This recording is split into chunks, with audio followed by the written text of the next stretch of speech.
Just keep bringing awareness to the depravity of the empire in as many ways as possible. At this point in history, the most effective way for Westerners to fight the empire and build support for revolutionary change is to undermine public support for Western status quo systems and institutions.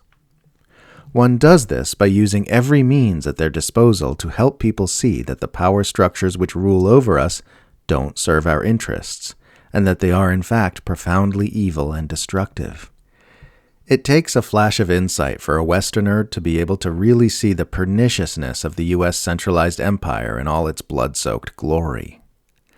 This is because Westerners spend their entire lives marinating in empire propaganda from childhood, which has normalized and manufactured their consent for the murderous, exploitative, and oppressive power structure we live under.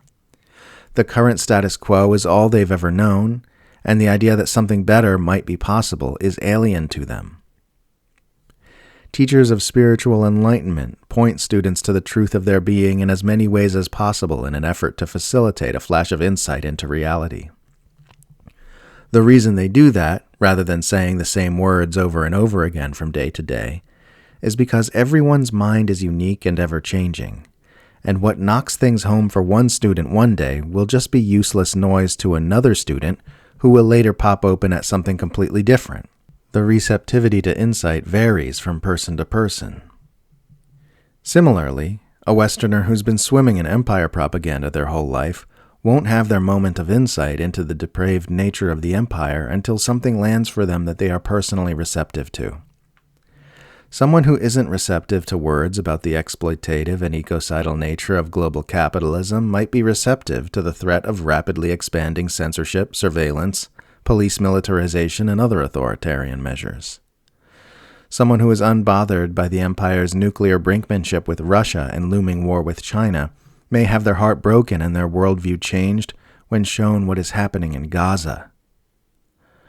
What triggers the opening of one pair of eyes may not be what triggers another. A kickboxer doesn't only throw overhand rights because that happened to be what scored a knockout in his last bout. He throws a diverse array of strikes in varied combinations at all levels to overwhelm the defenses of his opponent and land a fight-ending blow. When fighting the empire, one needs to bring the same approach. Look for fresh opportunities to show Westerners that the mass media are deceiving and propagandizing them to get them questioning their assumptions about what they've been told about the world. Look for fresh opportunities to show them evidence that the U.S. war machine is the most murderous and destructive force on this planet.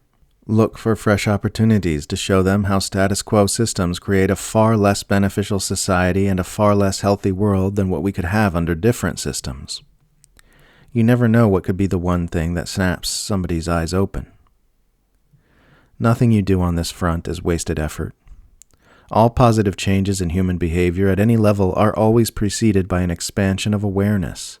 So anything you can do to help bring awareness to the reality of our situation is energy well spent.